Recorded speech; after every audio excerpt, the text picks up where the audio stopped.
ఒక మనిషి నడుచుకుంటూ వెళ్తూ అదే రూట్లో ఒక 2 లక్షల రూపాయలు బైక్లో వెళ్తూ అదే రూట్లో 22 లక్షల కార్లు వెళ్ళాడంటే సక్సెస్ అంటే మేబీ సక్సెస్ ఏమో.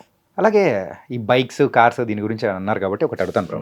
ఇది ఇంకా రాలేదు ఏంటంటే కార్ని అమ్మేసి హిమాలయన్ కొనుక్కోవడానికి ఏంటి అదే ఇంకా ఏంటి? అమ్మేయడమే కదా. నాకు ఒక హ్యూజ్ యాక్సిడెంట్ అయింది. అదొక పెద్ద story. అది ఒక ఇంటర్వ్యూ కూడా సరిపోదు. ఎప్పుడు మిట్ట మధ్యాహ్నమే మళ్ళీ దీన్ని మీ వాళ్ళు డ్రంక్ అండ్ డ్రైవ్ అని మామూలుగా ఒక మామూలు మనిషి పడిపోయినా రాయరు, కానీ ఒక యాక్టర్ పడిపోతే అర్ధరాత్రి నడు రోడ్డు మీద తప్ప తాగి జోష్ రవి నేను ఇలా రాస్తారని భయంతో చెప్తున్నా. రిపబ్లిక్ డే రోజు మిట్ట మధ్యాహ్నం 12:20కి ఒక యాక్సిడెంట్ అయింది. చాలా హ్యూజ్ యాక్సిడెంట్ అయింది. ఓకే. పీస్ అయిపోయింది కారు. నా అదృష్టం, నేను ఏదైనా దేవుడు ఉన్నాడు, దేవుడు అనేది ఎప్పుడైనా నమ్ముతాను అంటే ఆ టైంలోనే. ఎందుకంటే నాకేం కాలే.